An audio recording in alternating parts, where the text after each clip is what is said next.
This Week in Virology, the podcast about viruses, the kind that make you sick.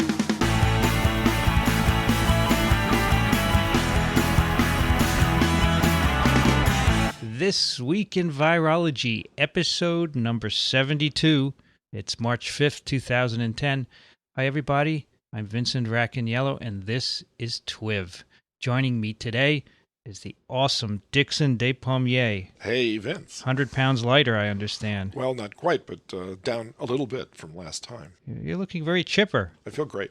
Ah, way to go. Must have gotten rid of my viruses. Who else we have today? We have Alan Dove. Hey, Alan. Hello, hello, from the wilds of western Massachusetts. There you go. Is it still wild out there? It's wild enough. The snow is mostly melted. But, Any bear tracks in your backyard? No, I guess they weren't walking around in their bare feet. They usually wear galoshes anyway. Rounding out this bunch today is from Florida, Rich Condit. Hey, Rich. Hello. How's it Great going? to be here. 70 degrees, 70 degrees and sunny, right? No, it's sunny, but it's 60. Oh, It's chilly here. burr. You must be wearing a sweater. Yeah, I got all my cold weather gear packed up over here in the corner. All right. Well, today's actually, what is it? Pretty nice day. We got the high clouds in the sky. Not bad. Tomorrow threatens to be an awesome day in New York City. It's going up to 50, lots of sun. It'll feel like spring, and people will start getting melancholia. Not me. I have a big window. I can always The look at the crocuses weather. will come up. Speaking Or of, people will start getting manic. Correct. My wife tells me that's quite common in the springtime. See a lot of mania. oh yeah, Right. Yep. that's because they haven't had sunlight all winter. Yeah, it's kind of the opposite end of, the winter depression. Sure. Used to get a I little was bit- wondering whether with the trees blooming and stuff like that, whether you got an Yeah. oxygen high or something. There's more photosynthesis. That's right. Actually, they're blooming earlier and earlier. You do know that. So the cherry blossoms in Washington should make a new record for early blossoms. Yeah. And that's a very, very positive sign for rapid climate change issues. Well, positive in the sense that it is happening. Well, but bad Well, news. anybody that wants to deny it, you can just go check the records and find Yeah. out what's happening. That's all I'm saying. Well, speaking of awesome, Yes. we have an awesome couple of stories today. Superb. Let's get right on it. And our first story comes from Jeffrey, who sent us this fascinating story about CRISPR. Now, CRISPR is not something you use to cook your food, Or put your vegetables in the refrigerator. anything. It stands for clustered, regularly interspaced, short, palindromic repeats. Only a scientist could CRISPR. make an acronym like that, right? What does CRISPR spell backwards spell? Yeah. I'm not going to get near it. CRISPR. And Jeffrey wrote, "Gentlemen, I'm still catching up on TWiV, so this point may have already been addressed, but archaea bacteria, the ancient bacteria, The ones that remodeled the crust of the earth. are still around, Oh, right? Will they'll never go away. Are indeed subject to viral infections." So we had talked We did. sometime and concluded that there weren't any, but there are, in fact, a couple of known viral infections, and what he's sending us is very interesting. So he sent us a Science Review article, which was just published last year, and provides an overview of this CRISPR, which are DNA sequences that are known to function as immune systems. They're found in 90% of archaea and 40% of bacteria.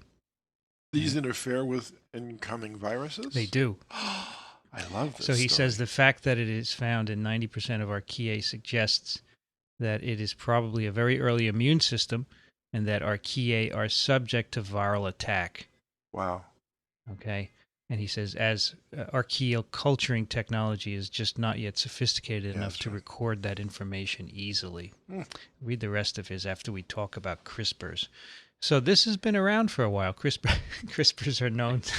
How could a CRISPR interfere with viral replication? You'll find out. This is really good. Yep. These, He asked naively.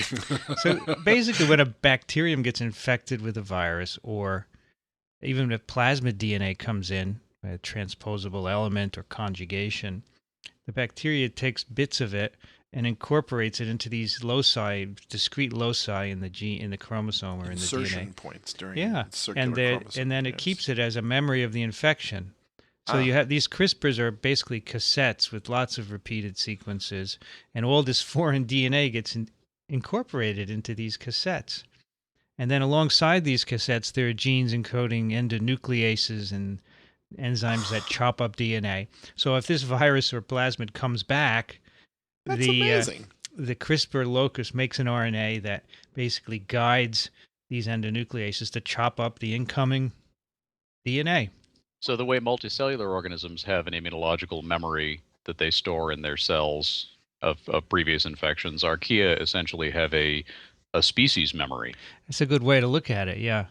Think about this, though, where these archaea live. And I know a little bit of that, at least, because I do teach this ecology course, so I've had to do some reading in this. I mean, they live in bedrock, or they live in hot springs, or they live in the vents that are at the bottom of the ocean at temperatures which will exceed the melt curves for most DNA molecules. So how does the virus go from bacteria to bacteria? Same way the bacteria multiply. Unless it's by conjugation. It's one way. Well, and these bacteria have clearly evolved proteins that can survive those conditions. I'm not worried about the bacteria here, Alan. I'm worried about how would you get an infectious agent from one bacterium to my another. point is, if the bacteria can create a protein that can survive those conditions, then the virus can too. So you could have a viral stable under those. No, okay, Uncle. It's still an amazing finding, though, yes? Oh, sure. This is a brand new field, I take it. Well, actually, these have been known. Let's see. The first one was discovered in the 80s, 1987, in E. coli. But they didn't know what it meant. I think around 2002, the acronym was coined, and they found it in other bacteria. And so it's not that old in terms of our understanding. We actually don't understand really how this works. There are lots of models in this paper. But it's evolved from a, gee, that's interesting, and I wonder what it means, to, wow, this could be a way for bacteria to prevent superinfection. Sure. And there are analogies to be made between this and the RNA interference mechanisms of other organisms, plants and animals. The stuff that life is made of. Archaea have lots of these. It can be up to 1% of the genome, so it's a lot. It is. So the presumption is that they have been infected. So I looked around and I found 3 known viruses, bacteriophages of archaea so far. Just 3. Just 3. Now, if you take these CRISPR sequences in E. coli and look at them, you see all the known E. coli viruses and transposable DNAs, but we don't have such a big database for archaea. So, you know what I mean? We can't tell what viruses have infected them because we don't know most of them. Right. So in the beginning of my experience with molecular biology, I was absolutely amazed to learn that restriction enzymes are protective mechanisms that bacteria use to ward off the evil spirits. Absolutely. So I'm going to ask you then, do archaea have restriction enzymes also? Man. I don't know the answer to that. Aha! I'm sure Alan's going to look it up. Come on, Alan. I am just a bystander at this point. I have No, wait a minute. He's on it. You were Googling it. I can go ahead and do that. You're a bystander? You're the Google freak. That's right. He's the institutional memory. So, yes, other defense systems include restriction modification. They do appear to occur in archaea. They do. Are any of them used in the lab for restriction work? New England Biolabs has They would. screened them. Yeah, that's their job. They've got tube worm DNA. Well, if they live in extreme environments, they might as well. That's right. Exactly. Sure. So they do have this.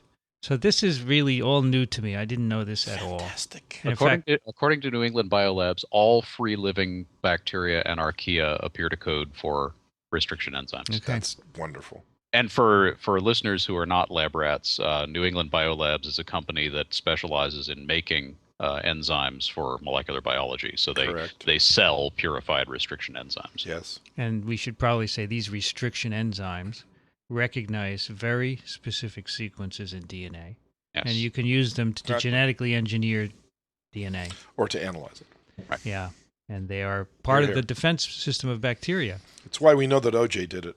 And this is actually, we should actually take a little side here and say that a number of scientists used to study this bacterial restriction system a long time ago. And many people said, why are you studying that? Who cares why bacteria are resistant to other things? Yeah, that's and right. it spawned the biotechnology industry, Exactly. which is a good reason why you should just study whatever you're interested Plus a few in. Nobel Prizes thrown in. Yeah. Good luck there. This is a totally obscure thing, which is now massive. Well, I mean, look at Joshua Lederberg's experiments figuring out that bacteria could have sex. How irrelevant is that? Right.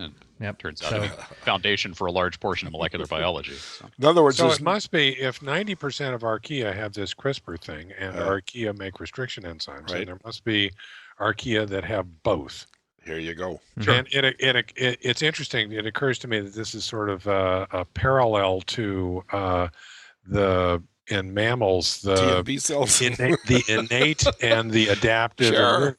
because the restriction enzymes are non-specific. They just chop up anything that comes in without really regard to what it is. They just know it's foreign and it's bad. Whereas the CRISPR thing, the cool thing about that is that it's adaptive in that it stores these. That's amazing. The memory of what it was infected with that it can then use later. Right. Right, so a restriction enzyme knows that this sequence, GAA-TTC, never occurs in me, so any sequence like that is non-self, and that's all it knows about it. Right, that's like a natural killer cell. Right. That's like innate immunity, whereas CRISPR is, hey, this is Joe. Bacteriophage X. Yeah. And they never throw them away after they keep them. Well, we don't know. Actually, but there's it's a good question. We don't know. There's. I'll rephrase that. I mean, in this paper, they say it's a catalog of previous infections, but there may be some that are lost. Who knows? Right. It may not be a perfect catalog of previous infections. I mean, I was just thinking about our comments at the last TWiV where we were talking about junk DNA and saying, well, we keep it because it's more inconvenient to throw it away afterwards. Maybe it had a purpose sometime back in evolutionary history, and it was retained, and it just never decided to go away, just like this, for instance. And actually, after reading Jeffrey's letter, I'm kind of, I'm slightly rethinking that. Good. Well, that's the rest of Jeffrey's letter has to do with this. So he says, I won't pretend that I understood much of this discussion, but there was one point I found interesting. The CRISPR system seems to operate by isolating inserted DNA as non-functional unit, yet these units can be highly conserved. Why devote so many resources to conserving foreign DNA, especially given that many archaea live in resource-poor environments? I have to wonder if this points to the origin of the system, not as a viral defense per se, but as a DNA exchange regulatory system, which also functions effectively as an immune system for archaea.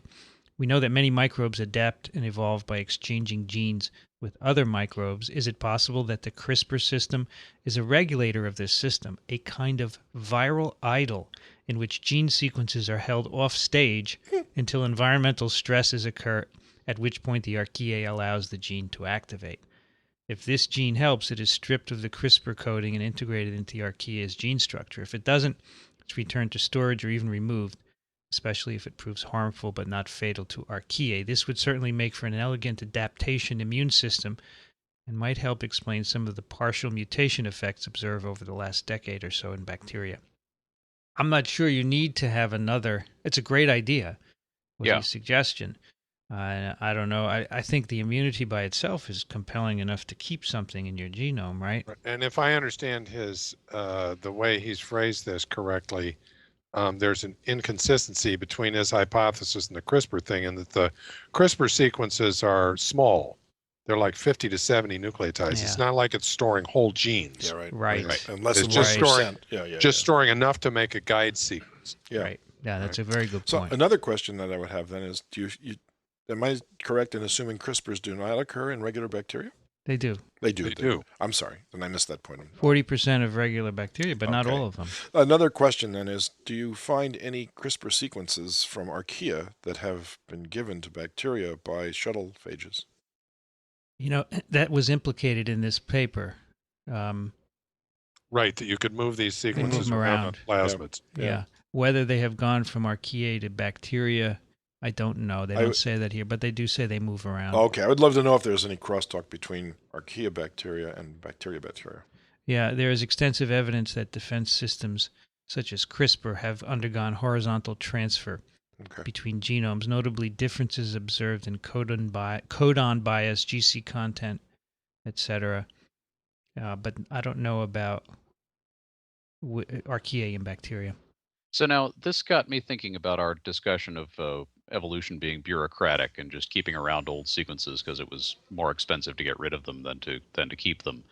And it occurred to me, I still think it's basically bureaucratic that is going on to some extent, but there might also be some slight positive selective pressure in favor of being a pack rat when it comes to genes.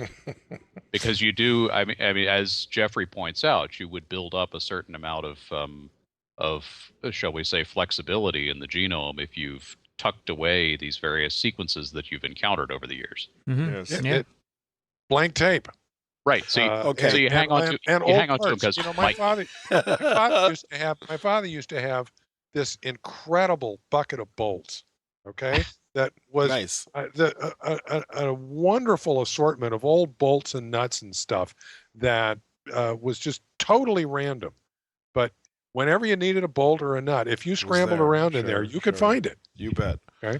The other thing I've noticed here is that the journalist type scientists use a lot of anthropomorphic analogy, and I'm really, as a strict evolutionist, I must take exception to that language because, I mean, when you say bank accounts and energy and expenses and stuff like this, you have no idea of what their world is like. So this may be totally economic in terms of their world. It's important to point out I am using analogies here, but the analogies do have some bearing. I mean, when I talk about a bank account, I mean energetically. This is not a serious chastisement on my part, but I would just caution us to allow for their natural world coming up with some really powerful uses for these things that we have no idea about because we don't understand their world at all, especially archaea.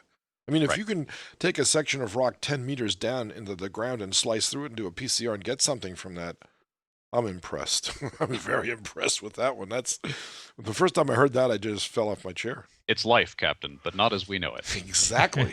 And we went when no other person had gone before. One more interesting aspect of this, gentlemen, for every immune defense, there is... Oh, always. A counterattack. That's right. Spy versus spy. Come on. So it says here, it just takes a single point mutation to allow resistance to the CRISPR. Right. So it says phages may circumvent the CRISPR system by mutating the CRISPR motif. Can you imagine? I don't know how a phage would mutate it. Or maybe they mutated in their own genome. Sorry. Yes. Yeah, right. So the guide sequence doesn't match anymore. Right. The guide sequence doesn't match the genome. And they say, which we've mentioned before, it may be at some cost occasionally. We don't know. It may be in a gene that the phage needs, and then in which case it's going to be a little less fit. But these mutations do occur. So that's just like immunity in any other system, right? Absolutely. Yep. Right. All right, CRISPR. So what I thought, gentlemen, tell me what you think about this. I think from time to time when we do these cool stories, we should get one of the authors on, even for 15 minutes of the show. Sure. Have them call in, we'll talk to them, and then say goodbye, and then we'll do our own. Yeah. What do you think? Yeah, absolutely. Give us an executive summary. That would be fun. Like here, one of these two authors would be fun to get their take, and we could talk with them. Because we often have questions we can't answer. And very true. So maybe once a month we could do that. Yeah. When you come down here and visit, Vincent, we're going to subject you to the same thing that you may have experienced in Rockefeller, where we throw a journal club and the students present a couple of your papers. That's great. Okay, so they get to do that in the presence of the author. You get to see that's good. The impact it had on them. They get to see what you were really thinking. Correct. I think that's a lot of fun. I like to do that. That I'm looking forward to that. That'll be great.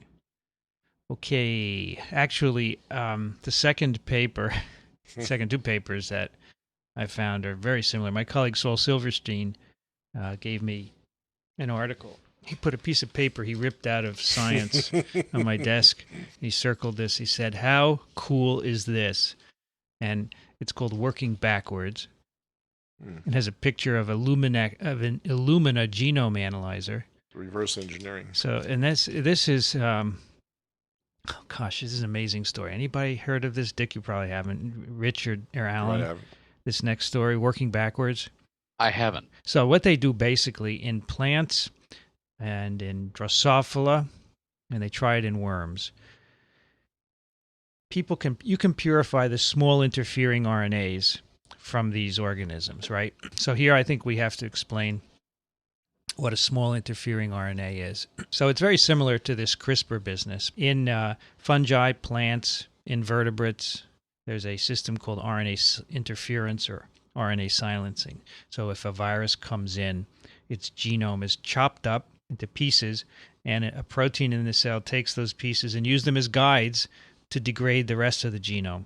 Very much as guides in the CRISPR system, I guess, right? So that's RNA interference. And you can purify these small RNAs from cells specifically. And there have been many studies where they've been purified and sequenced in mass, deep sequencing, where you sequence millions and millions of bases, and they're all in databases. So there's a paper in PNAS which just came out. I'm just reading the abstract. This is really, really cool. Read the abstract. I think January we should read the abstract. It takes too long. Okay. We'll summarize it. So they looked in some of these existing RNA interference libraries. They just took their computer and downloaded the sequences, and they found in those small interfering sequences. So the first one they did was Drosophila. They found the whole viral genome that went in and stimulated the production of all these interfering RNAs. They could reconstruct the whole genome from the sequences of the small interfering RNAs. So the logic all the pieces. is these small interfering RNAs evolved as a defense against particular viruses. Mm-hmm. So you go in and you sequence all the small interfering, you look at the sequences of all the small interfering RNAs, and those will correspond, they'll be the inverse of the sequence of the RNA virus that they're defending against. Right. So that stops the polymerase from working. Well, it chops up the genome. Or does something. It targets the RNA for degradation. Okay. We should probably point out this is also. I see. It turns out this is also a major gene regulation mechanism. Right. It's not just, even just for defense. Non-viral genes that are regulated through CRNAs. But in this case, they're looking at the viral response and from that inferring what the viral sequence is. So they can look in any organism just sequence the small RNAs and see what kinds of viruses are infecting them. My goodness. Right? So it's called virus discovery in So this is all done in invertebrates in this PNAS paper. Virus discovery in invertebrates by deep sequencing and assembly of total small RNAs, VDSAR. That's the acronym. So as a novice here, how would you possibly align these pieces up to represent a viral genome? They overlap. They overlap. I got it. Okay. I mean, obviously, if they didn't, that would be hard. Okay. So the cell has already. Okay. The cell has already done the contigs for you. Okay. It has already done the sequencing. Sorry about that. The software is pretty sophisticated because it's the sequences you get out are really short. Got it. Okay. And so the assembly is complex, right. But the software is out there to deal with this sort of sequence. Okay. Now, of course, you can only identify viruses this way that you have some inkling. Exactly. What the sequence is. Exactly. So they actually say the limitation here is that if you if you find something that has no similarity to something that exists, you're not going to know it's a virus, right? Can't you assume it's an unknown virus? Well, you don't know it's a virus if you don't have any homology. It could be some cellular RNA. Yeah. Even if you have an open. Well, I'll tell you though, if you get a contig that's got that's a defined length and has 100 reads at every base and nothing outside the contig, and it's got all these genes in it, I'd be mighty suspicious. Yes. That this is not part of the genome. This is something else. What I'm saying is, if you have something that is some completely bizarre virus that doesn't necessarily look like others, you might not be able to pull it out immediately. Right. Well, this would be a great technique to see the host range for a virus also. Sure. Yes. There's something about siRNA that I don't understand and that is there memory? Okay. To me, this has always been described, or I've understood it as a transient response. You get infected or something like that, and you use the viral genome to make these siRNAs, and then there are ways to propagate it, but I don't know how long that lasts. No, the siRNAs, at least the ones that people are doing the most work on these days, are genomically encoded. Even these antiviral siRNAs? I think so. Well, these are all persistently infected cells. Right. Persistent infection, I understand. Right, that's it. I don't know of the memory that you're talking about for viral right. RNAs. The ones that are doing gene regulation are certainly genomically encoded. I thought a lot of the antiviral ones were as well. Some of them are. Some of them are, but these kinds where the whole genome is represented, I think that is an infected cell, basically. So you're looking at an ongoing infection. Yes, all the cells they looked at in this paper, they conclude that they're persistently infected with the viruses that they discover. Right. So to me, this is a fundamental distinction between the siRNA thing and the CRISPR thing, because in the case of CRISPR, it's hard. It's hard memory. Okay. Right. You've actually stuck this into the genome, and you're going to remember that for a long time. The siRNA thing is more of a transient phenomenon, as I understand it. It's volatile versus non-volatile memory. Okay, fine. Yes, that's very good. So here you are on your way to just discovering a new cancer-causing virus. And this would be the way to go back and look at all those old tumors and things. Well, I had the same thought. Now let's look in mammalian cells, because these are all invertebrate, and the other paper is plant viruses. But I'm sure someone right now is doing it in mammalian cells. I mean, but wouldn't that be interesting? They would have to be persistently infected. That's a cancer. That's a tumor. It could be. So take a HeLa cell and just make small RNAs and do this. Yeah, absolutely. I agree. But this is cool because they say here, this is the neat part, only the replicating and infectious viruses that induce the immune response are identifiable by this technique. Sure. So it's different from when you just go do deep sequencing and you pull sequences out and you say this is a new virus. And many of those you can't get to grow.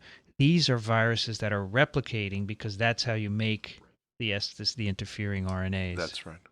So that's kind of an advantage over the deep sequencing, I guess. The disadvantage is that they have to be replicating. Sure. Right? So it's not, well, that's right. That's exactly right. But the cool thing is they took a cell line, and this is a Drosophila cell line that's being used in a very well-known Drosophila laboratory at Berkeley, University of California, Jerry Rubin. I know Jerry Rubin. And they found, 5 persistently infecting viruses in that cell line, which no one really knew about because they're not looking for them. Sure. They found all these Drosophila viruses. Wow. So it's pretty neat. Yes. Yeah. I think this, and the other paper, which we haven't discussed, actually was published in 2009, last year. Complete viral genome sequence and discovery of novel viruses by deep sequencing small RNAs of plants. So this was done with potato viruses. They did the same thing, basically, a year ago. So both of these I missed. But so cool. Well, we haven't done a plant. No, you didn't miss them. We're discussing them now. That's right. You're right. Well, we haven't done a plant virus show yet, but I would love to do one because the last time I went to the gene bank and looked at how many viruses there are of plants, I came up with 1,400 different viruses so far. But now I want to do this with our cells. Yeah. But the problem is this deep sequencing is expensive. It's not currently. Yeah, exactly. It's not something you can. Well, it's expensive. You got to get in line to do it. Yeah. So now there's no evidence for like a silencing RNA mechanism. I mean, there's microRNAs and stuff, but the exact parallel of the silencing RNA that you find in plants and invertebrates doesn't exist in vertebrates. Is that correct? Not that we know of. Not that we know. Oh, wait, you mean as a viral defense? Yeah. Right, because as a gene regulatory mechanism, it most certainly does. Sure. Right.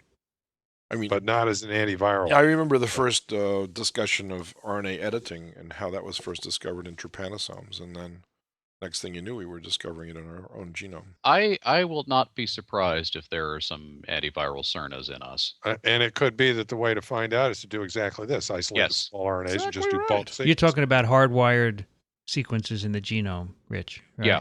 Well, I don't know. Either way. I mean, or an innate mechanism that can pick them up from the invading virus. Yeah, the best time to do it is during an H1N1 outbreak, because when West Nile outbreak or something. Certainly, Rich, when viruses infect mammalian cells, small RNAs, interfering RNAs, are generated, right? That's not what you're talking about.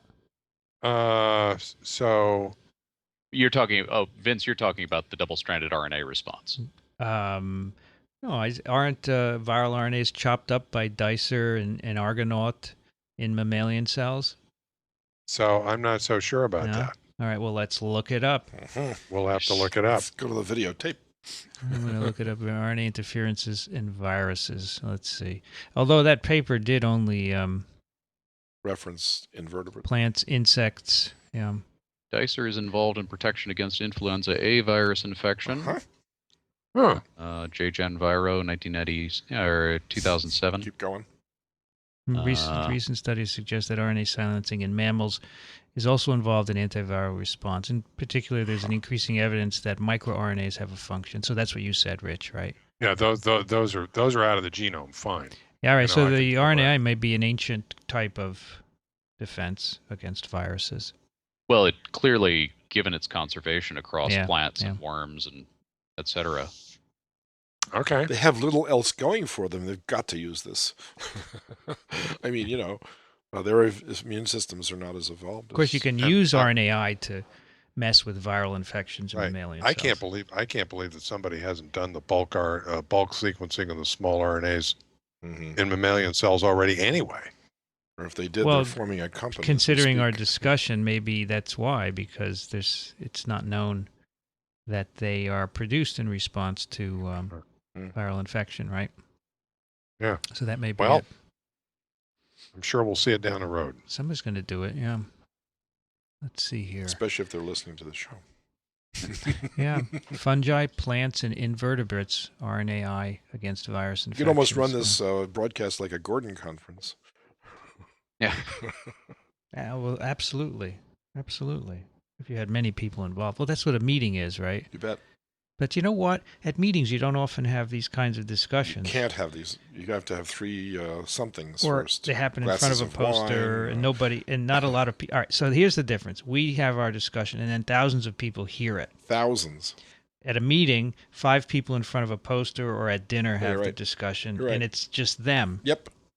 Right? Mm-hmm. So this is a good way to expand the audience. Hear, hear.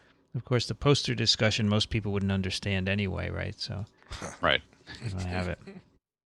All right. So I thought that was pretty neat. Absolutely. Thank you, Saul. That's all very cool. Thank you, Saul, for that. And we have one more story for you, Dick. But before we do that, what do we have to do? I guess we have to give credit to our supporters. And our supporter is Data Robotics, the maker of Drobo, the wonderful appliances for storing your data on, backing it up, making sure it's secure, and also working with it as well. Well, we have a Drobo contest ongoing. We're giving away 3 Drobos, little beautiful black boxes. Dick, if you look behind that chair, move the chair to the right. You see that black box down there with the lights gorgeous. On it? Isn't it beautiful? It is. That is a Drobo. It's a 4-drive model. It almost looks like a toaster. But it's not. I'm not making fun of the Drobo. It's just it's got that kind of appearance to it. You're thinking of CRISPR. You're darn. I got them mixed up. Anyway, I put all my data on that Drobo. It's backed up. It's secure. It has 4 drives. If any of them fail, I just pull one out. Dick, in fact, go down there. Pull it out. Don't pull it out, but take the cover off so you can see the 4 drives. You just put your finger in the front and pull it open, and it will pop right off. And you see the 4 drives in there? That's astounding. There's a little lever that'll pop each one out. It's more like a pizza oven. And if one fails, I pop it out, and then it rebuilds all the data on all the other ones. That's marvelous. And they come in sizes with 4 drives, 5 drives, 8 drives. And I love it. Drives are very cheap these days. And Dickson, you have one, I do. Which we're going to set up one of these days. Right. We should film it as we set it up and put it up on the web so everyone Make it a YouTuber. Yeah. Oh. Anyway, we have our first winner. The first contest to win this Drobo was to retweet my original tweet and then go to subscribe to TWiV in iTunes and then leave a comment. And then we randomly pulled one of the tweets out. We had over 500 tweets. No kidding. Yeah. That's great. And we had a number of people who subscribed to TWiV, and they said, I have to admit, I came here just for the Drobo, but I really like... They came to laugh and stayed to pray. I really like TWiV. And so that's great. All of you new listeners, welcome. Yeah. And we have 2 more Drobos to give away, so stay tuned. But the first one goes to Erin, who is, in fact, Dick, you met Erin. She is a PhD student at Johns Hopkins. Yes. And she came up to you and said, "No, that's true. I listened to TWiV." Oh, my goodness. So it's funny because this was a random selection, and I don't know if anyone will believe us, but it really was. I'll be darned. It was done by Drobo, actually. They have a program that randomly pulls the tweets out. Well, Erin, congratulations. So, Erin, congratulations. Absolutely.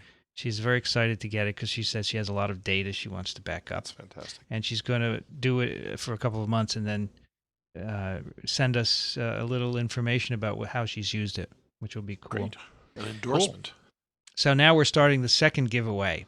Here is what we're going to do. This is going to be for non-Twitterers. Answer the following question. Uh-oh. Get on your thinking hats. We want people to answer this question and send us their answer, and then we're going to grade it. The Twivers are going to grade them, and the highest grade will win. This is tough. The question, would it be possible to genetically engineer influenza virus so that it could replicate in bacteria? Right. This is a very fun question, okay? Yes. No more than 500 words, okay? And you have to tell why it can. Yeah, you can't do yes or you can't do yes or no. That's not going to. Right. We want a nice little rationale. I mean, you don't have to be a scientist. You have some cool ideas, send them in. You know, right. We're looking for creativity. Sure. You have to send an email to TWiV at twiv.tv with this little essay in it. We have a month to get these in, and then at the end of the month we'll take a look at them. All right. So all the details are on the website. Fabulous. And by the way, if you've won already, you're not eligible to win again. Sorry, Erin. Right. Yeah, I think that whoever has won is happy not to get another one, right? Right.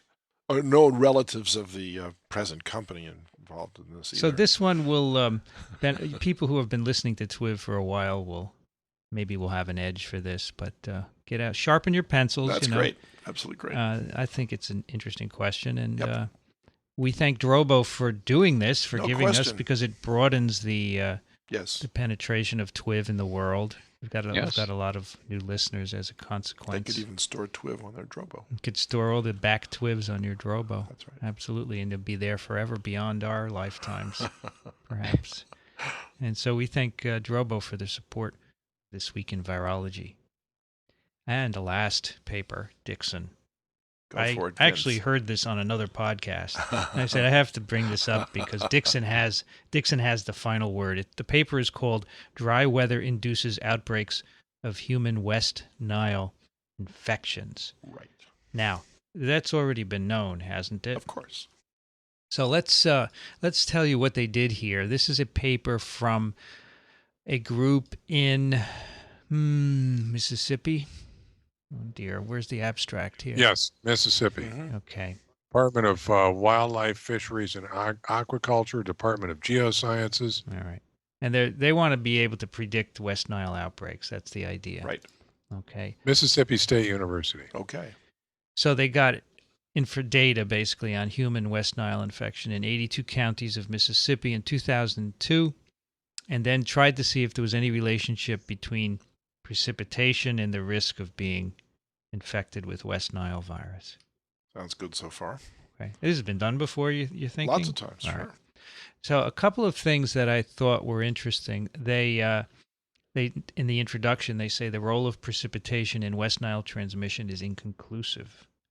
It's generally thought that precipitation limits mosquito abundance and that mosquito populations are positively correlated with precipitation. They are, except for one. You see, that's the... And then they say, however, another group found that mosquito outbreaks were associated with droughts during the previous years, suggesting that droughts reduce mosquito predators and competitors, allowing mosquito abundance to increase. Now, that idea originally came from Harvard, from Paul Epstein's group. So we'll make a note of that as we continue this discussion. So now, Dick, if there's a drought, where are the mosquitoes breeding? That's a great question. Alan, and I can answer that question after we finish the discussion of this paper. So basically, this is a statistical paper. They apply statistical methods to the data. Yep. The conclusion is an inverse relationship between West Nile risk and rainfall. Correct. All right. So when it's dry, there's a higher risk of rainfall. That's a marvelous statistical proof. That is their... Right. The data don't lie. That's what they say. That's exactly right. And they would like to know why that is. Yes. And so they make a suggestion. Right. And they say abundance of mosquito larvae is inversely related to the presence and abundance of predatory fish. Droughts reduce the predators and competitors of mosquitoes, allowing abundance to increase. So basically they're saying in droughts, the fish don't eat the larvae. That's right? I guess that's what they're saying. So Paul Epstein used to say that other animals that eat mosquitoes, like, for instance, dragonflies, they're reduced also. In fact, remember I told you in the South they're referred to as mosquito hooks. Right. Is that right, Rich? Don't ask me. Come on, you're in the South. Wait. As the grandson of an entomologist from Mississippi. Yeah. Yeah. I thought a mosquito hawk was the crane fly. Mosquito hawks, I used to refer to them as mosquito hawks. Because they eat insects. They're entomophagous. Right, but the crane fly is also yep. They hunt and eat mosquitoes. Yeah, well, okay. I'd call that another kind of hawk. Yes. Because they eat other things too. They eat aquatic insects. Well, mosquitoes are aquatic insects, but now if that's their sole reason for saying that there are more mosquitoes during droughts because the fish population drops off. Yeah, well, they say here that other studies have shown that following a drought, there's a decline in the biomass of the predators of mosquitoes. Okay. That part's true, but you have to talk about which mosquito in this case. All right. So West Nile is transmitted by Culex? Yes, not just Culex. In this country, it's Culex pipiens. All right, so it says here it's transmitted by Culex mosquitoes. Yeah, but and they say they're a foul water species. Where you wouldn't find fish to begin with. Anyway. So that's the question, Dick. They say they breed in old tires or tire tracks. So what fish are growing in old tires? None. I think there's a few contradictory statements in this paper, perhaps. Well, maybe I'm overinterpreting it. Let me give you the biggest outbreak before it hit the United States as an example. It happened in South Africa. They had over 3,000 cases. It was during an extreme drought. And their Culex species is Culex molestus, which is, they only had one Culex species because a lot of the argument was that it formed a bridge between the wildlife species of mosquito, which was Culex molestus, and some human-biting mosquito, which was, let's say, Aedes albopictus or something. And the point of their study in South Africa was they could only find one single species of mosquito that flourished during this intense drought period. And that was the pollution-loving Culex molestus, which was a lookalike for the Culex pipiens in this country. Once the rainfall started, all right, to break the drought, because that's obviously how you break a drought, then the Culex molestus species was the only survivor of that event, and they had a low transmission rate until the rain allowed their range to then grow and grow and grow, and eventually it infected 3,000 cases. That's times 100. For every case of West Nile, you have another 100 that don't get diagnosed.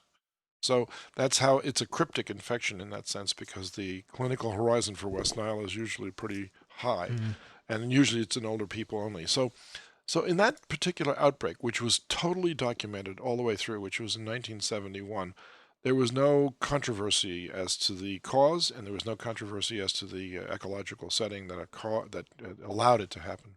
Okay, the next biggest outbreak we had in this country. In fact, we've had larger outbreaks than that now in the United States. Every single one of them has been a drought-related outbreak. Every single one.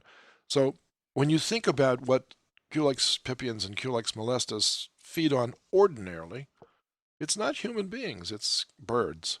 All right. So now when the birds fly away during a drought, which they will do, they will go to where the water is, they will find it eventually. It strands their predator, which is, in this case, the Culex molestus or Culex pipiens. I see. But we don't fly away. Okay? And in fact, we're very good at creating polluted water sources. And the next thing you know, we become infected with this. And it hasn't, I don't think it has anything to do with the decrease in predatory species for mosquito control. That's what I think. Sounds correct to me, because if they breed in tires and tire tracks, there's then no predator species there. Yeah, but the birds going away makes sense. Yeah, so that means that they've got to feed. There is a reproductive imperative that they're driven by, which is totally instinctual. And they will, instead of feeding on, as I like to put it, the steak equivalent, which is the crow or the other birds, they take the tube steak instead, which is us. The hot dog. We're the tube steak? Yeah, we are unfortunately, we turn out to be the tube steak when it comes from feeding preferences for Culex pipiens. We're so bad the mosquito would rather eat crow. I couldn't have said it better myself, Alan, but that is exactly the case. And I've had this argument with Paul Epstein, and I've actually backed him into a corner where he couldn't get out of it because, like you said, these are temporary bodies of water that have no fish in them to begin with. And then they concentrate during the drought to become a polluted body of water, which then attracts the Culex pipiens to it. So every pollution control plant in the world has huge populations of larval Culex, which never are allowed to hatch. If they were allowed to hatch, this city wouldn't be fit to live in. That is New York City. How are they not allowed to hatch? They are thrown into the Hudson estuary prior to maturation, and they die because they hit salt water, and that's the end of them. Every control plant has this same problem, though, because the Culex pipiens finds that like, white on rice, as they would say. That's the smell that they're attracted to, and that's where their breeding sites are. So you would never, ever find mosquito-eating fish, or dragonfly larvae for that matter, in a freshwater body that's that polluted. Well, they require clean water. They never mention this idea. But the mosquitoes fly there like flies on... Got it. Yeah. You got it. Fecal material. Now, given the choice, by the way, a housefly will take feces over chocolate. Given another feeding preference, they will take the feces first, and then they will take the chocolate. No, it obviously has volatiles in it that attracts them. That's right. We should always remember that when you've got your chocolate next to your feces. So you'll catch more flies with feces than you will with honey, or something along those orders. Yeah, that's right. All right. Well, they don't mention the birds going away in this paper at all. They don't, and that's too bad. They got a whole bunch of math in here. Yeah, you know what? That's always an excuse for not doing the study, if you'll excuse me for saying so, because they could go out and actually do that study. They don't have to sit in their office and crunch numbers. There is a lot of math. There is a lot of math. So this is published in Biomed Central. Yeah. Right? Is that a journal where you can comment online? I think it might be, yeah. Well, I think we just Do you know, Alan? Do you know? Yeah, we just commented online. The paper is open access. I'm trying to... I think their one point that they've done very well is to confirm the fact that West Nile outbreaks are drought-driven. Right. But the explanation for that is totally lacking in this paper, as far as I'm concerned. I knew you would get to the heart of this, Dickson. So I would ask them, if I were the reviewer of this, which this isn't reviewed, I would ask them to re-examine the predator-prey relationships between species of mosquitoes and the purity of the water. And if you did that, like for instance, in New York City, we didn't have a clue during this outbreak in 1999. We didn't even know how many mosquito species there were in New York City. It turns out that there are 63 different mosquito species, and only one of them fits the bill of polluted water loving. Now, I heard something interesting in another meeting I was at the New York Academy of Sciences recently on the effects of climate change issues on emerging infections. Someone presented some data which was fascinating, and he said it was Rick Osfeld from the Cary Arboretum, now called the Cary Arboretum Institute for Ecosystem Studies up in Millbrook, New York, and he said sometimes events are driven by politics. In this case, it was mortgage foreclosures in Southern California, which resulted in the swimming pools being left abandoned. And sure enough, that pollution-loving mosquito found them too, just like they did up here in northern Queens. That was a topic on TWiV. Yeah, no, I think I was one of the group leaders for that thing. But yes. But it's nice to know other people are listening, and he and I had total concordance on our ecological take as to what's really going on. But without the absolute proof for this, so what would be the proper field study to back up their claim? I know. Right. Go out and look to see whether fish populations have dropped off in those particular situations, and the answer is they don't.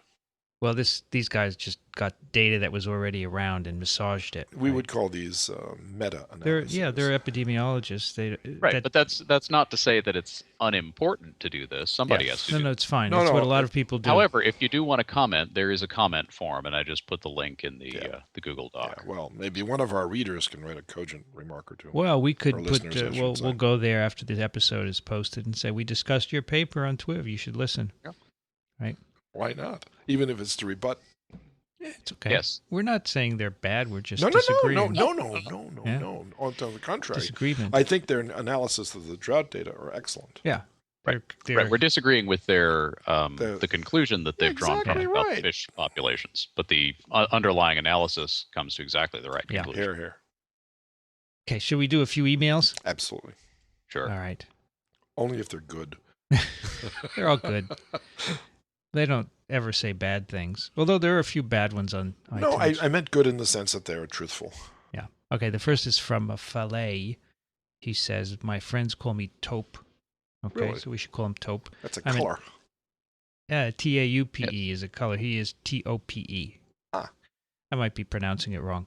I'm an avid follower of TWiV and TWIP. I ran into TWiV around April 2009, and that was the beginning of a whole new way of life for me. Gee.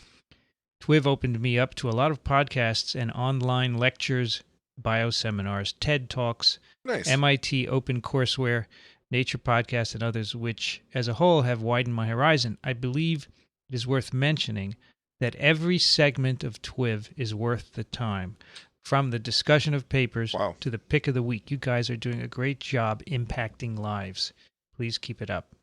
Wow. Thanks very much. I would really love you guys to help me address these issues. 1. Fossils of retroviruses make up 8% of the human genome, and now bornavirus fossils are showing up. Have viruses been infected that infect sex cells? So he wants to know how the retroviruses get in. So I asked my colleague, Steve Goff. He says we don't know what cells get infected to get the viruses in the germline. Presumably it's some precursor that eventually becomes a gamete, but we don't know which one it is. Like a stem cell of some kind, right? Right. Which sex cells do they infect? When do these get infected and how? We have no idea. I asked Steve, and he says nobody really knows. Right. It could even happen in utero. Could happen in utero, exactly. The embryo could get infected, and then that embryo's germline would get the virus. Yeah. This guy's really thinking. York over there, Rich. Yeah. Okay. I mean, this is exactly the right question. Yeah. No, those are good questions. Yeah. Otherwise, he says, how did these sequences get into our genome and become stably inherited? Exactly. We don't know. Is it possible to screen all known human viruses, particularly human retroviruses, to see the ones that will infect human embryonic stem cells? If possible, can that account for how these viruses got into our genome and become stably inherited? So again, my friend Steve Goff says, sure, it could be, but human retroviruses don't infect embryonic stem cells very well, like HIV doesn't. So thank goodness. It's and HIV is not in the germline anyway of humans. So that is not the answer. It's probably some other cell that gets infected. Could I ask a related question here, just in passing? They've almost finished the Neanderthal genome. Yeah. What does the retroviral pattern look like there compared to ours? And is our ancient DNA the same as our present-day DNA with respect to those sequences? Because we've had a lot of history of viral infections between, let's say, 150,000 years ago and today. I believe there are endogenous retroviruses in the Neanderthal sequence. Mm-hmm. That's all I can tell you. Anybody else know? I don't know more than that. I don't know. No, I'm just doing a quick literature search here. That is something people are clearly looking into. Right. But we don't have a census of them yet, I don't think. Right. Because one of the big mysteries is what made Neanderthal disappear, and Didn't we kill them off? I thought we did, but we didn't kill them off with our spears and bows and arrows. I thought we killed them off with our infections. Yeah. I don't know. I think it's a good question. It's being looked at. Good.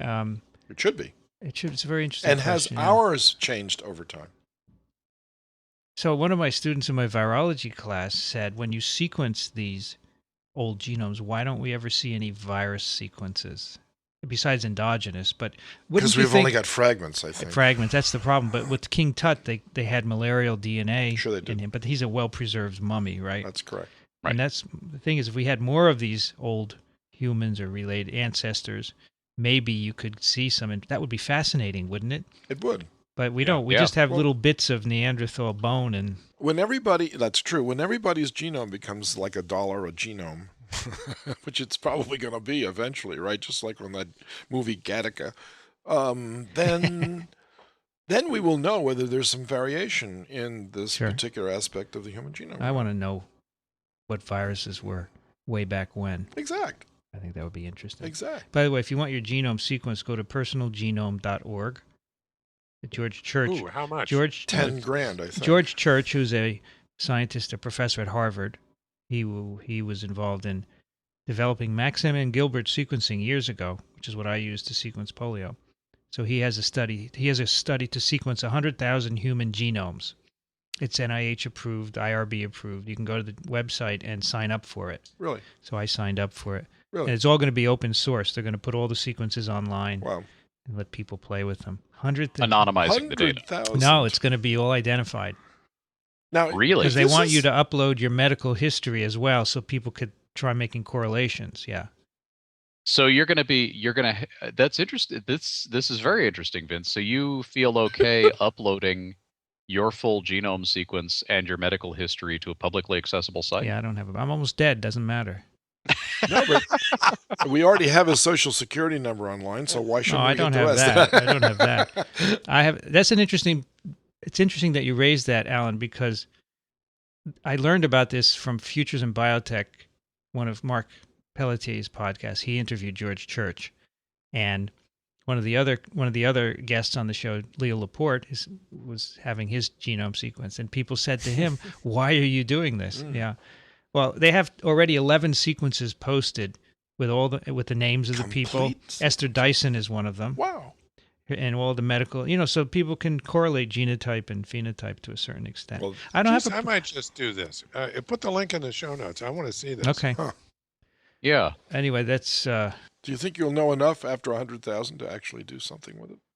He said we'd know enough after 10. It's just that you get more information. Yeah, but it's a voluntary system, though, because that means you're not really surveying the complete breadth and depth of the human genome, then, does it? Yeah, to a certain extent. But bias. Yeah, I guess the big concern. I'm still stuck on the privacy and so forth issue. I mean, the big concerns that people usually raise about that are future insurance coverage, without getting into the healthcare debate. I mean, there's an issue exactly, and employment. Yeah, but I guess for me it doesn't matter. If you're near Medicare age, then you're not terribly worried about it. I'm not going to get another job, and I'm not going to get another insurance policy. Now, maybe... And you're almost dead. And you're almost dead.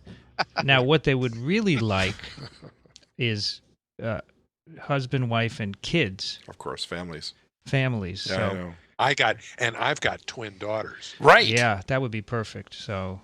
I've often wondered about their genomes because there's stuff that happens after you're born, right? Absolutely. Yeah. All your immunoglobulin genes are rearranging there's epigenetic or after stuff. you're conceived, right? Yeah, and then you get various viruses. Similarities and differences would be interesting. Of course. Yeah, I'll put the link in the show notes, and I think it's cool. The biggest study that I know of human population so far is the one down in Venezuela that Nancy Wexler had for Huntington's disease. Yeah. That's right. This is not, they're not charging you to do this. He has an NIH grant to do right. it. They do take donations, but he has a grant to do this. Can you imagine 100,000? It's mostly sperm donations, though. Your tax dollars at work. That's right. No, exactly. You pay your taxes, you get your genome sequenced. I think that's great. Yeah. And what is the average cost then? It's about $1,500. That's all? He said every year it goes down tenfold. My God. And next year he'll be able to do 10 times more than they're doing this year for the same price. It's already there. It's amazing. Oh, come on. It's like you're going to go in and buy bubble gum, a Tootsie Roll. You're right, Dick. It's like it Gattaca. Is Gattaca. That's damn right. When I saw that, I thought, yeah, come on. But really, I'm amazed. I'm amazing. amazed. What else does he say? Wow. Is it possible to screen? Oh, what percentage of mouse or rat genome is accounted for by these retroviral fossils? It's about 10%, similar to humans. Can the embryonic stem cell experiment be done in mice or rats? Yes, but it doesn't tell you what cells are infected in the animal to give the germline integration. Okay, good question. So now, Rich, the next question is on mumps. Do you want to wait a week or so I didn't get a time to digest your CDC friend's response. Well, actually, I think the most relevant part of his response is in the first paragraph of his first email. So we could start this now. Okay, so Ewoot writes, I was pleased to hear your mumps story. I'm involved with a current mumps cluster in the Netherlands. One aspect is interesting, different mumps genotypes. In the Netherlands during 2007-2009, we had a big mumps genotype D cluster within a religious population with mixed vaccination coverage. Now we have some genotype G outbreaks started as import cases and causing clusters within the vaccinated population, a different social group compared to the religious 2007-2009 group. My point is this, the Gerald-Lynn vaccine contains genotype A. Phylogenetically, G is more distant to A than D. Therefore, the immune response caused by vaccination with A might be less effective towards G instead of D. The clinical symptoms caused partly by immune responses due to infection might be more severe for G than D-related mumps. So the particular strain is relevant to include in the discussion about waning, failing immunity and the risk of transmission and severity of symptoms. The importance of virulence factors is at the moment unknown. Maybe future studies comparing different genotypes of mumps in relation to attack rates and clinical symptoms might give interesting answers of not only the host vaccine but also virus-related factors. Thanks for the free accessible TWiVs. Ewoot is an MD from the Netherlands working in infectious disease control. Netherlands has a superb group of people in that area. They've got one of the best NIHs in the world, I think. You know why? Because the vets and the docs talk to each other.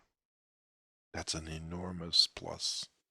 That's a good idea. Enormous. That was this meeting that the New York Academy of Sciences had, and it's a podcast in which I can, not a podcast, but an e-briefing, perhaps? An e-briefing, and exactly what it is. The biggest issues that came up from questions and answers afterwards was that most of the newer viral infections, at least, are zoonoses. And the vets are the first people to know it, and they're not listened to. So that's really a tragedy. So I sent this email to my friend at CDC who works on mumps. And this is all relevant to a TWiV we had a while ago where we discussed the fact that there have been recent outbreaks of mumps in the U.S. and elsewhere over a very, very low background of mumps because we've had a successful vaccination campaign. And the question arises, and a lot of these mumps cases are in people who've received 2 doses of the mumps vaccine. So the first question that arises is, are we seeing some sort of new strain arising that has gotten around the vaccination? And the answer to that is no. What we're seeing is vaccine failure for some reason or another, and the strains of mumps that are doing this are the same strains that have been around for a long time. Then this email comes up with the genotype question, and my friend at CDC says the genotype question is one that has been difficult to get away from, and it almost always comes up. Although it is a logical question, especially since genotype makes such a big difference in serotype for other viruses like flu, the experimental evidence just doesn't indicate that it makes much of a difference for mumps neutralization by serum.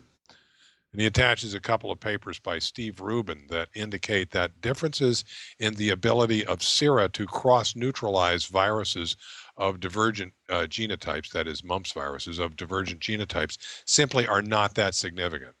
Okay. All the data from Ruben and our own experience indicates that there is only one serotype as far as we can tell. So what he's saying is that even though there are different genotypes that I guess you define by sequence, that sera to those different genotypes all cross-react, right. And there's insufficient differences in the cross-reactivity to call them different serotypes. He does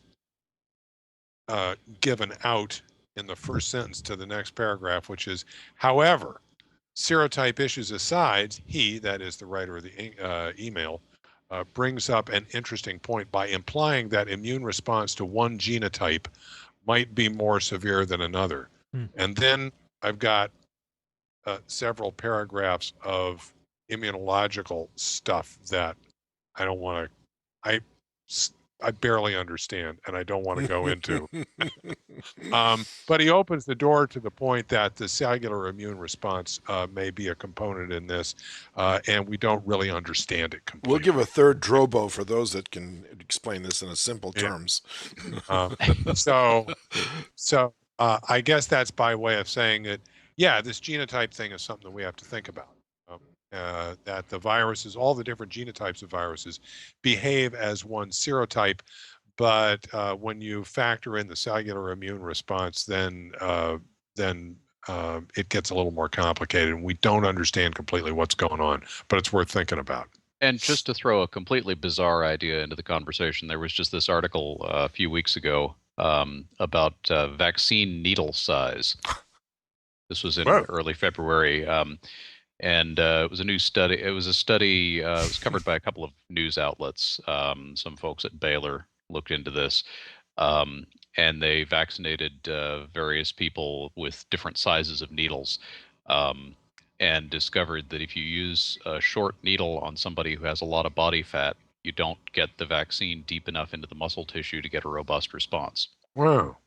Dear. So it's kind of, I mean, it was a small study. I think it was 22 patients, and they did this and looked at it. But it was interesting, first of all, that they bothered to look at this, and secondly, that they actually seem to have found an effect of body fat in vaccine efficacy. That's very interesting. So in fact, yeah, individual variation in individuals and even vaccination technique could make a difference. That's very interesting. And of course, the global population is getting fatter, so this could become an increasing problem. Interesting. Well, I would think the virus could make its way to the right place through adipose tissue, no? Or getting picked up by dendritic cells or something. I think the issue is that it just doesn't get in as efficiently if it's stuck there sitting in the fat cells gradually. Well, I think you're right. It probably needs a bigger study, but that's interesting. Yeah. Who would have thunk? Yep. Who would have thought? Yes. Eric writes, hello, learned TWiV hosts. Thanks for the podcast. It's provided a great perspective for someone who spends all their time researching the host immunity side. I had a quick question about prevention of superinfection by vaccinia and other viruses. Is this phenomena often observed in viruses with segmented genomes? In other words, do you think that prevention of superinfection would be of lesser evolutionary advantage than reassortment? What a great question. That's awesome. I looked at that and I didn't get it for the longest time. Okay. Then I looked up some papers and I went, oh, what a great question. So a segmented genome likes to reassort to get diversity, right? If you prevent superinfection. So I don't know of any... You'd never have a date, yeah. I don't know of any superinfection immunity in like flu infected cells. Well, I looked this up. Yeah, did you find it? First of all, I found a paper on... correct me if I'm wrong, but I can only think of two viruses or families with segmented genomes, orthomyxoviruses like flu and reoviruses, in the mammalian viruses, yeah. Right, in the mammalian viruses. So I looked up, first of all, I looked up superinfection exclusion for viruses in general, and you get a whole bunch of hits that basically tell you that in both phage and mammalian viruses, there's lots of superinfection exclusion going. Then I looked specifically for superinfection exclusion in reovirus, and I found one paper titled absence of superinfection exclusion during asynchronous reovirus infections of mouse, monkey, and human cell lines. And so they ask exactly the same question that our listener asked. I'm sorry, what's his name? Eric. Yeah, they ask exactly the same question as Eric asks, and they do the experiment, and they find that they cannot detect superinfection exclusion amongst reoviruses, suggesting that they say superinfection exclusion does not play a role in reovirus mixed infections. And that the apparent lack of superinfection exclusion in reovirus infections may have important implications in its evolution. And then I found another paper looking specifically for influenza, and it says it's titled Influenza A virus neuraminidase inhibits viral superinfection. Now that makes sense because the neuraminidase will remove the receptor from the infected cells and could prevent superinfection. So there is, I don't know how efficient it is, or if it's more efficient, how it relates to segmentation, but there is evidence for superinfection exclusion in flu. But what a great question. It is good. Yeah. Eric, nice one. All right, one more. This last one is a good one to close on. This is from Angus, who's a colleague of ours at NYU in the Department of Microbiology here in New York City. Is that Angus Sampath? No. No last names, please. Well, professionals are okay. For scientists, what the heck? We're all in PubMed. No, that's what I thought. This is not Angus Sampath. Okay. Was he at NYU? No, he was at Mount Sinai, but I thought he might have moved. No. He wrote, I don't know if you have plans to keep Rich Condit as a full-time member of the TWiV team, but you should. Okay. He has a talent for clearly summarizing complex stories in a most accessible way and complements the expertise of Alan, Dick, and yourself. Wow. All right, Rich, you're going to have to stay. I'm hooked. What can I say? And thank you very much, Angus. I appreciate it. There's nothing like a compliment, right? Yeah. Love the review of 2009's top stories because of the variety of topics you selected and the fact that you looked forwards as well as backwards. Bravo and all the best for 2010, Angus. Thank you, Angus. All right, thanks. Great. Thank you very much, Angus. And all right, we'll leave the rest till next time. Move on to our picks of the week. I think we'll start with Dickson. Well, what I did was to submit to Vince, and he can, of course, distribute it to the rest of us, an ongoing cookbook that I have been writing since I loved to cook, and that started back in, I don't know, maybe when I was in my early 20s. And I've been collecting these recipes and took a few cooking courses here and there, and then eventually I figured out the reason why I like to cook is because I used to love to do lab work. And then I started to do a comparison between, working in the lab and doing an experiment and getting everything ready and then putting it all together and then analyzing the results with the meals that I was preparing. And the big difference is, I think I had this outlined on the front of this. I said at work, I spent most of my time looking at a movable beast, whereas at home, when I cook, I look at movable feasts. And that's kind of a corny way of putting it, but I tried to write up each of these recipes as though I was writing up an experiment with conclusions and discussion section and then recommendations for more literature cited and, that sort of thing. So if you find that amusing, I'd be happy to share it with the rest of you. Dickson, it's called Scientist as Chef. Right. Selected culinary experiments from the laboratory of Dickson Despommier. Right. Is it open source? Right. So you're saying this is open source? Absolutely. Absolutely. And no one's ever gotten very sick from these, so I'm confident that if you follow the instructions for the experiments, that the results will be tasty. Part 1. Where can we find this? I'm going to give it to you right now. I'll post it on the website for everyone. Yep. Right? You're giving it to everyone. I am. Excellent. I'd love some, if you'll excuse the expression, feedback.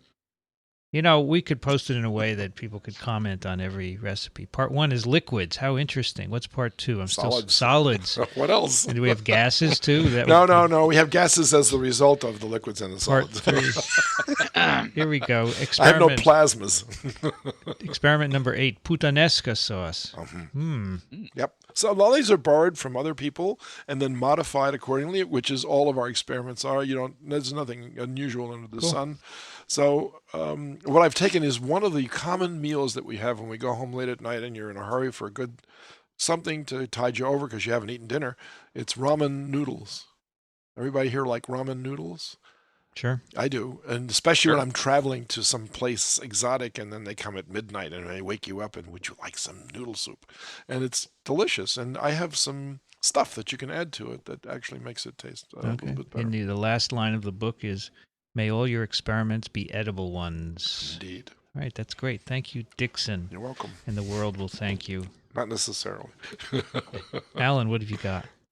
Well, I have. It's funny. I have actually toyed with the idea of picking a cookbook as the pick of the week. Oh, good for you. I have met a lot of people who have worked in a lab and then left the lab work, and cooking is the thing that we all seem to turn to. But now that we have scientist as chef, I don't need to make that recommendation. So instead, I'm going to recommend a program that I have not used, and in fact cannot use because I don't have an iPhone or iPod Touch yet. But it's called NOAA, Networked Organisms and Habitats, and I've read some reviews of it and some write-ups and looked at some samples, and it looks like an absolutely awesome idea. So I make no warranty about it working, but if it does work, is a really, really cool approach to citizen science. Now, what this allows you to do is you put it on your iPhone or iPod Touch, and as you walk around, you can enter the information on organisms that you see. Oh, I like this. You see an interesting flower or an interesting insect or an interesting bird. Yes. And you put in the information. You can post a picture. Neat. The cool part about it is that the application talks back to the mothership, to the NOAA website, which catalogs all of this. Cool. All these sightings. So it's like if you've ever heard of the Cornell Christmas bird count or some of these bird watching projects that try to survey migration ranges and timing. It's very similar to that, except that it is potentially worldwide and always on. I mean, Vince and I look out the window while we're doing this iPod. Actually, Vince doesn't have a good view out the window because he's mostly looking at me, but I get to see hawks. And I once saw an eagle. About a month ago, I saw an eagle over the Hudson. And lots of red tails, lots of peregrines. And this is cool, because now when I open a turkey vulture flew by as we were talking before. The website, it goes to Manhattan. It defaults to Manhattan. And the Central Park is full of little green leaves, which is where everyone has deposited something. They're coyote sightings. Let's see what this one is here. So you click on one, the white-spored gill mushroom. Cool. Those are edible, by the way, kids. Okay, and then there's one on the west side, a sparrow, a picture of a sparrow. Oh, this is just crocus. This is fabulous. Evergreen. And the other cool thing is, of course, professional or amateur scientists can click on species database on the site. Yeah. And go and find stuff that you're interested in and see where it's been seen. Nice. Here. This is great. Pigeons, yes, of course. You may uncover some previously thought to be extinct species. Oh, this is so cool. Thornbush. Love it. Or things that were not believed to be in that range. Here. So you can potentially contribute to research, or if you are a zoologist or ecologist, you can potentially do research. Good stuff. This is just cool. I'm downloading it right now. It's free. That's good stuff. No, this is free. You got to get it. I've only got one leaf on Gainesville. I'll bet it's an alligator in somebody's swimming pool. No, it's a hawk. I'm going to have to go out and take some pictures of some you gators. get some gators in there. Yeah, that would be great. We need some gators. That's really cool. I heard of an iPhone app this morning where when you park your car at the airport, you push a button and it learns the location. Oh, that's good. And then when you go, it then gives you turn by turn to get back to your car. That's essential for some of us. Isn't that great? This hawk sighting is right across the street from where I am. Neat. Maybe they saw you and thought you were a hawk. Could be. I mean, there's hawks flying around out my window all the time with little birds pestering the hawks. Stay away from my nest, you know? Yeah, we see that here too. The moment you see the condors circling, though, you should worry. This is cool. Rich, what have you got?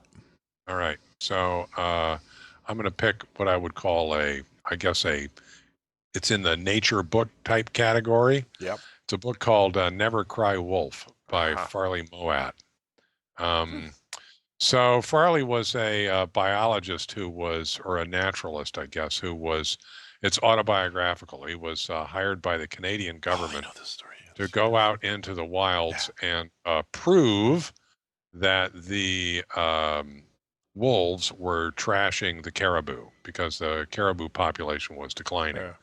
And so he packed up all of his stuff and went out and lived with the wolves for an extended period of time, and discovered that, of course, that hypothesis was not true, and discovered all kinds of other stuff at the same time. And it is just delightfully written. Yeah. It is a stitch. It's really funny. Did this guy eat voles for a while to sort of get to... He did. Yeah, I knew that. Yeah. I know this story. Because he it's wondered... a good one. This is a good story. He wondered how the wolves, if they didn't eat the caribou, what the hell are they how eating? they lived. That's right. So we watched them, and he saw them eating little critters, and he wondered, how could a large mammal survive on these little critters? So he did the experiment. Okay. Yeah. And it's fascinating. It's terrific. It was also made into a movie. Yep. Starring Charles Martin Smith and Brian Dennehy. Cool. The movie's very faithful to the book, but I would read the book first, because I think it's a quick read and it's really entertaining, and I think it's really important to get the flavor of it from that. But the movie is equally entertaining and really, really well done. Good deal. We should probably point out Moat and his research have drawn a certain amount of controversy, but that's not what you're endorsing. The book is actually, it's a really good read, regardless. It's a great read. How you feel about. Yeah, I must confess that as you come away from the book and you wonder, well, okay, let's do some controls or something like that. But still, it's a great read. Yes. Nice. All right. Cool. And we'll end up with me. My pick is called The Dish at microbeworld.org. The Dish. The third Wednesday of every month at the Marion Koshland Science Museum in Washington, D.C. Anybody ever been there? The wife of Dan Koshland. Right. Former editor-in-chief of Science Magazine. Yep. They have an event called The Dish. It's like a café scientifique. It's an event where you can hear someone talk, but they want you to interact with the speaker. The audience asks questions, and they film this. Our friend Chris Condit at ASM films it and makes a podcast of it, and he puts it up as The Dish. And it's really nice. The last one was Eddie Holmes, who is a evolutionary biologist, virologist at Penn State, and he gives a talk about evolution of viruses, and the audience is asking him great questions. So it's a lot of fun to see the give and take between the speaker and the audience. Nice. So I think that kind of thing is really nice. And it's pretty understandable. They try and keep it at a good level, sort of like TWiV, but not always. Sometimes we go off, right? We do a little bit, but all right. It's never too heavy. Well, people have written that they like it because even though they don't understand, eventually they pick it up. And one guy said, well, if he hears a word he doesn't understand, he Googles it and then he learns. Right. It's better. That's how I do TWiV. I was actually going to ask Rich to define superinfection for the non-cognoscenti out there, but I didn't. I'm glad I didn't. Although, you want to give a simple definition? It became apparent from the this is very true. Yeah, I think very true. Very true. And of course, people can always ask us. We're happy to tell you, although we may end up telling you 2 months later. Yeah. But you should keep TWiVs because they don't really go out of date, right? You know, they're heading now towards the Kuiper Belt. Really? Because this is a broadcast, and I don't know how far our sound waves have gone so far, but everything escapes the Earth and goes out to How outer far space. Is that away? The Kuiper That's Belt? outside the limits of Pluto. Well, now our sound waves are not actually going to escape the Earth because it's a vacuum out there. Well, if somebody retransmits this by radio, it will. Well, we could transmit this by radio. We can transmit this by radio. We could. Sure. There are many podcasts that are put over low power stations. Yeah. But we'll do that one day. All right. We will expand. We'll send a few TWiVs our out reach. there. All right, that'll do it for another TWiV. And all of you who have joined us from the Drobo contest, welcome. And if you're new to TWiV, one thing you can do that helps us is to go over to iTunes and write a review. And that helps us stay on the front page of the medicine section of iTunes, and more people see us and we reach more people. Keeps us viral. Keeps us viral, yes. Because what else is TWiV if not viral, right? TWiV is part of a few websites where you can find other interesting science podcasts, sciencepodcasters.org, promednetwork.com, and microbeworld.org. And don't forget to check out our other podcast, This Week in Parasitism, at microbeworld.org/TWIP. Keep your questions coming.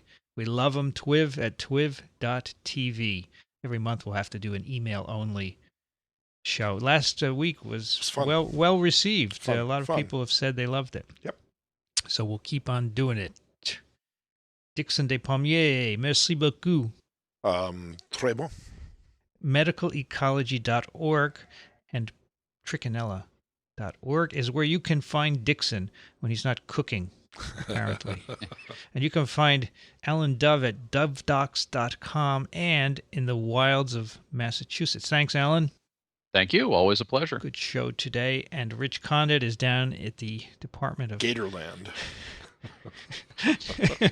The origins of Gatorade. Molecular genetics and alligators. That's right. At the University of Florida. Busy loading NOAA into my iPhone. Good man. Good man. Listen. And that's in Gainsboro, right? Gainsboro. That's right. Gainsboro, Florida. Thanks, Rich. Gainesville. Get it straight. Thanks. Tim. Good to have everyone back again. Great show, everyone. Thank you all. And as far as our audience goes, we thank you for joining us for this episode of TWiV. We will be back again next week. Another TWiV is viral.